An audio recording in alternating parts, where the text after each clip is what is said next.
Hello there guys, what is going on? Daniel Charles back here again for another show. Hope you're doing well. Thursday the 6th of July. Getting close to the weekend now, but still a little ways away from our first Mauricio Pochettino game in pre-season. But still got some stuff to get through today in terms of Chelsea news. Some significant Chelsea news. Cesar Azpilicueta bidding farewell to the club he's been at since August of 2012, nearly 11 years, and we will pay tribute to the man we call Dave today because very emotional tribute to him, and it's right to give him his flowers and to talk about his legacy because it's pretty massive at Stamford Bridge. Also, these rumours that have come out linking Paulo Dybala from Roma to Chelsea this summer, and whether it's a player that Pochettino would actually like to see come in, and is that actually a smart move for Chelsea given the potentially low fee available for him from Serie A. We will also talk about Moises Caicedo because this thing feels like Groundhog Day. It feels like Chelsea have been in talks with Moises Caicedo signing in from Brighton for weeks on end now. What is actually going on? And, it's just kind of the usual transfer nonsense we hear each year and kind of whether you should take it that seriously or not. Hit that subscribe button, turn those notifications on. I do want to say before, it's weird saying this, and I may say this at the end of the video moving forward, depending on how the social media wars go.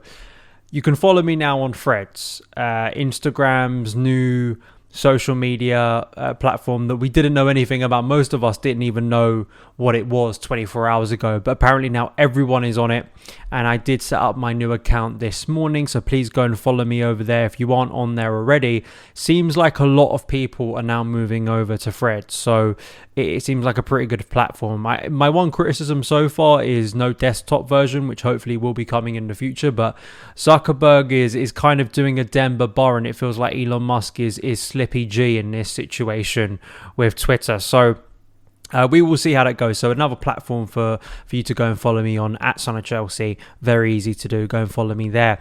But let's get into it, and we are going to start with Cesar Azpilicueta. We knew that Azpilicueta was likely going to be moving on from Chelsea this summer. I felt the way he kind of acted on the final game of the season was pretty telling.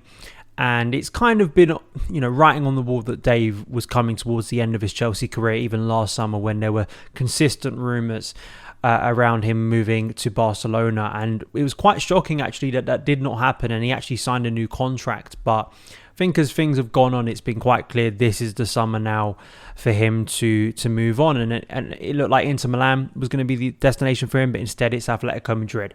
But wherever he goes, what we're going to focus on today is firstly the, I think, perfect tribute paid to him by Chelsea's media team. I gave them credit for the way they covered the Mauricio Pochettino first day in the interview. I'm giving them credit again because, just getting Azpilicueta at Stamford Bridge, a very raw interview where he is speaking about how much this club means to him, how much this last decade has meant to him, was really powerful. I don't know there are many Chelsea fans who, you may struggle to have dry eyes after that, watching that, because you can see how much playing for Chelsea has meant for him, how much this period in his life has been transformative. And I felt they got, a bit like, asking good questions. I felt that the way Azpilicueta, in his own words, was able to reflect on his career. And I've always found the Dave story so magnificent because, and it's something that he directly referenced in the interview or the, kind of farewell speech he gave.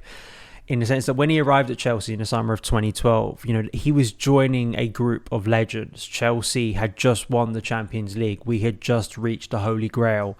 And he was walking into a dressing room, sure, that didn't have Didier Drogba anymore, but still had Frank Lampard, still had John Terry, still had Ashley Cole, still had Petr Cech, still had Ivanovic, who he'd be competing with for minutes. It still had the bulk of the squad that had done incredible things, not only the Champions League, but before then.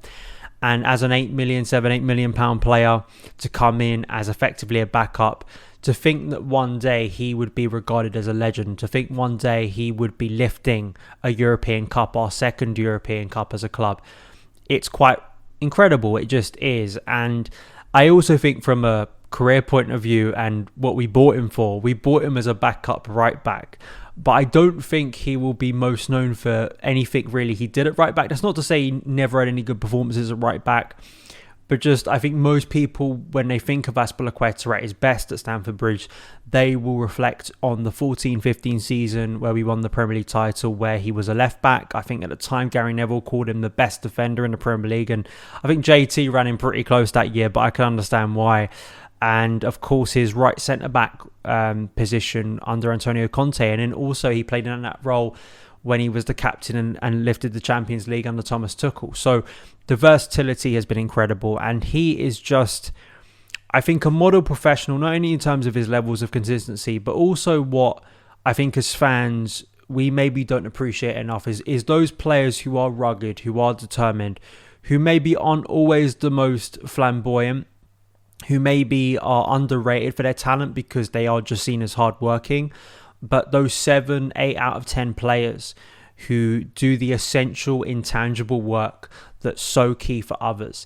And a lot of the time of Azpilicueta's career, maybe he has gone sort of behind the scenes and maybe hasn't got the flowers that he needs. This is that day for him because, you know, of other attacking players he's worked with in the past or just the sense that, you know, the goal scorers usually, it's not that Dave has scored a couple of goals in his time at Chelsea, but I just feel that for him and for what young players, and he said a very direct message to young players, I think, in the future that, you know, giving your all, you know, working consistently, being a good professional, from people who have interacted with Dave, from people who have worked with him, all of the messages you get, all of the references are positive. The way he was a spokesperson for the club off the pitch, on the pitch, and sure, it was always going to be a tall ask for whoever followed JT as captain, but it is still a remarkable career for someone who, you know, is probably our greatest value signing when you think about what he has won. I just want to go for a tweet that Adam Newsom, my good friend, put on Twitter today. 9 trophies, 4 positions. Europa League, he was a right back. Premier League, he was a left back. League Cup, left back. Premier League, right centre back. FA Cup, right centre back. Europa League, right back. Champions League, right centre back. Super Cup, right wing back. And Club World Cup, right wing back. And also, of course, winning the Grand Slam of trophies, something that even the very great, you know, the icons of Chelsea Football Club haven't done. The fact that he has survived so much chaos, so many errors, that is something that I think is very difficult for people in the modern game to do because of how quickly things change, because of how, you know, players, I guess in kind of the modern age, maybe a little bit more open to moving quickly. And Chelsea have seen that this summer. The turnover in players from not only this season but in recent years has been incredible this year, and it highlights that longevity for Azpilicueta and the fact that he was a key player for so many of those trophy wins. He was a starter for so many of those titles. Tells you the quality and tells you the trust that several elite coaches who worked at Chelsea had in him as a player. And sure, I personally felt that last summer was the best time for him to move on. I personally felt that his performance levels have dipped. I'm not going to stray away from that now. But that doesn't take away, and it's never taken away, what Azpilicueta's legacy is at Chelsea, and that is as a legend. And I just loved his, the quote on the graphic to say farewell to Chelsea fans, because he obviously did it, you know, on video for Chelsea's media, but he also sent out a written letter on his social media, and he said, "You called me Dave, I'll always call you home." Just emotional and absolutely deserved. I guess the big question now is, you know, Azpilicueta rides off into the sunset to go back to his nation and play for Atletico Madrid, which feels like a natural fit. Who's the next captain?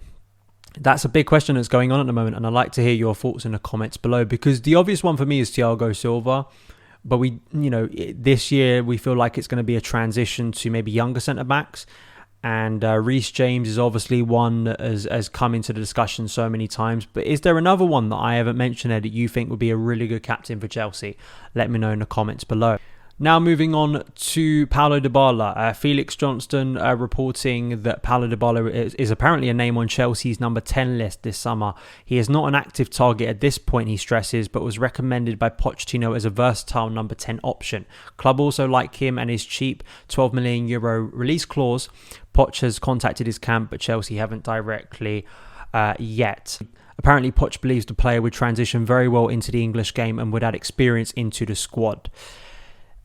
I am not the most infused by this potential target, because although the fee looks low, I expect for a player of his caliber, the wages are going to be pretty high. And he has been someone that suffered with injury. I know that was something that Jose Mourinho was struggling with at the end of this previous season as they got to the Europa League final. Now, I'm not opposed to the idea of a more experienced, older attacker for a short-term solution. Just, because I have kind of, I've written a little bit about this. I've talked about this in terms of the lack of experience that people are concerned with, that Chelsea have let a lot of experience go this summer. My argument against that is we trusted a lot of experience last year and it didn't serve us that well. And also, the young players we do have some experience in their own capacity. But as a striker, if you could find an Olivier Giroud type player that we had, say, in a 1920 season to offer those moments of experience to lean on throughout the year for Pochettino, when, say, a Nicholas Jackson is going through a difficult period, or Armando Broja 2, David Fofana, whoever is playing, I could understand the logic behind that. I guess the concern is we don't want another Pierre-Emerick Aubameyang situation. Chelsea are selling and are still struggling to sell some older attackers, and I guess that's my one concern. And I also flip it and go, would I rather give those minutes to Paulo Dybala, or would I rather give them to Conor Gallagher, or more so in a striker position, would I give them to Armando Broja, Mykhailo Mudryk, Noni Madueke? And I lean on that. And also, if Chelsea are looking for another wide player or another attacker, I would prefer to go for a younger profile. That's just my personal preference. Listen, this is a quality player that's done some brilliant things in his career, but it just feels again like this kind of Chelsea, we go in for a player years past their prime, and I think that's a good destination for him at this point in his career. I think he's so settled in that league. He has been for a majority of his career now. And, I just personally think there are probably better options out there for me rather than Dybala. But maybe you disagree. Maybe you think this would be a really shrewd piece of business this summer. Let me know in the comments below. Two other things before we wrap up. So Nazar Kinsella on Fred, I was going to say tweeted it. I have to get used to saying posted it on Fred's today, that Moise Caicedo talks with Chelsea remain ongoing but are progressing quietly behind the scenes. Brighton midfielder is the priority after 212 million worth of player sales. That is a lot of money, and you expect Chelsea to spend it significantly this window on a key position like central midfield. Caicedo, I mean, we've heard so much, and it feels like Romano has been tweeting the same thing for about a month now. I think the most significant news I've heard on and seen reported was by David Ornstein that Chelsea had I think over a 60 million bid not back for Caicedo from Brighton. But this is, I did stress this, I think either this week or last week, that this is going to take time. I just kind of get sick and tired of the non-update updates that we get now, and a lot of people take them and sort of latch onto them. I think that unfortunately we've just got to be patient and hope that a breakthrough can happen sooner rather than later, because I think for pre-season, as with any new signing, we know the benefit of getting them into those pre-season games. But obviously from a Brighton perspective, it's all right sort of hanging this thing out for as long as possible. And how much are they willing to give Caicedo his wish in terms of leaving? Because there has been an expectation that he will leave after not departing in January when he made that very public statement. But let's just hope we get some development, because I'm sick and tired of the non-updates really at this point. Just a final thing. We did speak about the stake talks breaking down. The Chelsea Supporters Trust released a statement today regarding this. The CST is really pleased that, according to recent reports, Chelsea FC has listened to the very serious concerns of the trust and has acted accordingly. Over 77% of our members disagreed with the use of an online casino and betting company as the primary shirt sponsor. And if these reports are indeed correct, it demonstrates again that supporters can make a monumental difference. Our consistent message to the owners is clear: make the supporters proud. Completely agree. And I know some people may roll their eyes, but it's not just about rejecting a sponsor because for whatever reason, like just outrage for outrage's sake. That's not the point. It's there are very valid concerns about stake. There are very valid concerns about gambling within football, that especially in the UK, maybe if you're watching this or listening to this outside the UK, it has become a massive issue in football, and it's something that the Premier League is looking to clamp down on. Or at least Premier League clubs are agreeing to remove shirts, gambling sponsors from the front of their shirt. I know some people, again, sponsorship over transfers, and I understand there is a concern to get sponsorship into the club from the ownership, but I'd rather not have a sponsor than a bad one that is just going to cause more problems for this current ownership and is going to cause more headaches than solutions. That's just my view. And I think the fact that 77% of the supporters trust members, I'm a part of that. I voted in that survey. Not exactly. I'm not going to give you a cookie for guessing which way I went. But it shows you, the power of supporters, and it's glad that we could see a U-turn here. But the fact, I said this in yesterday's show, the fact that they were in negotiations for me is a little bit concerning.